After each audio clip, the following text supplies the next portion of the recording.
La semaine dernière, nous avons appris que le Mali a levé un emprunt de 270 milliards de francs CFA. Mes questions sont les suivantes. Sait-on comment cet argent va être investi?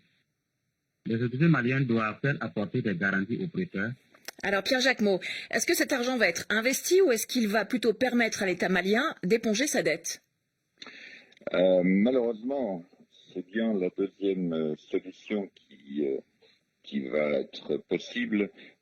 Comme vous l'avez dit, le Mali a vu lever les sanctions dont il était pénalisé le 3 juillet dernier, mais pendant 7 mois, le pays a été en quelque sorte entravé dans son développement économique et financier par la CEDEAO et ses avoirs auprès de la Banque centrale des États de l'Afrique de l'Ouest ces avoirs ont été bloqués.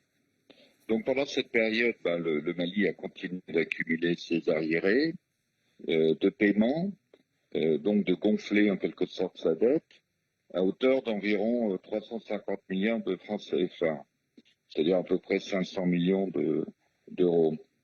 Le pays n'avait pas de ressources monétaires et donc s'est endetté.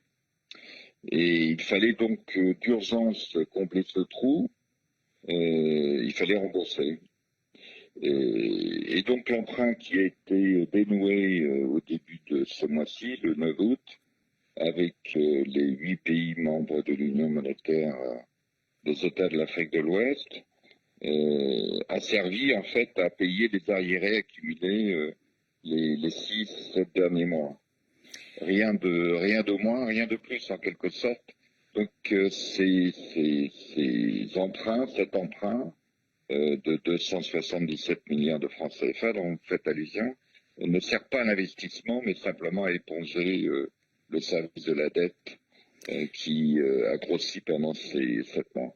Pierre Jacquemot, Amidou voulait savoir si les autorités maliennes apportent des garanties aux prêteurs.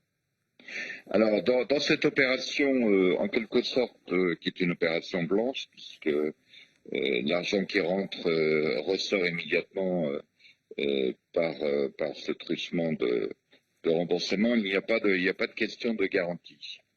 Mais en revanche, le problème aujourd'hui est de reconstituer une capacité d'endettement du Mali, précisément pour faire les investissements que votre auditeur visiblement souhaite pour que ce pays puisse reprendre un sentier de croissance économique.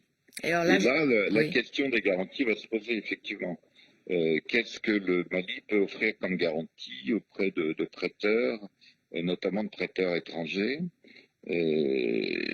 alors que la note auprès des institutions financières du Mali n'est pas bonne pour des raisons que vous connaissez.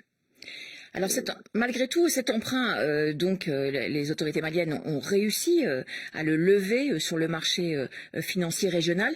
Quels sont les acteurs qui ont répondu favorablement aux autorités de Bamako? Alors il y a d'abord des banques maliennes elles-mêmes, pour environ 20% du montant, ce sont des Maliens qui ont souscrit à cet emprunt.